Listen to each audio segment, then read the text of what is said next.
నా పోరాటం రైతుల కోసం, నా పోరాటం అన్యాయం జరిగిన దళితుల గురించి, నా పోరాటం అన్యాయం జరిగిన మా ఎస్పీ సోదరులు. మీరు ఒక మూవీ చూస్తుంటారు, చిరంజీవి మూవీ ఖైదీ నంబర్ 150. దాంట్లో రైతుల భూములు ధనవంతులు లాక్కుంటుంటే చిరంజీవి గారు కుట్టాడాలంటే ఆయన మీద తప్పుడు ఆరోపణలు చేసి జైలు పంపిస్తారు. ఇక్కడ కూడా అదే జరుగుతుంది.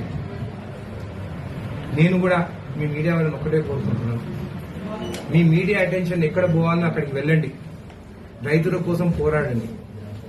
నేను కూడా ఆ మూవీలో ఎట్లయితే జరిగిందో, ఆయన ఆ రోజు వాటర్ ట్యాంక్ లో కూర్చొని మీడియా వస్తే అప్పుడు బయటికి ఆ ఇష్యూ అనేది బయటికి వచ్చింది. ఎందుకంటే కొంతమంది ధనవంతులు కావాలని మీడియాకి రాకుండా, అది కాకుండా మిమ్మల్ని కూడా కొంతమంది బెదిరిస్తారు.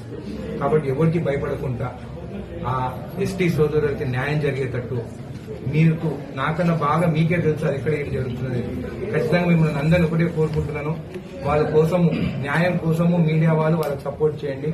నా గురించి కాదు, వాళ్ళ గురించి కొట్టాడని చెప్పి మీకు తెలియజేస్తాను. ధన్యవాదాలు.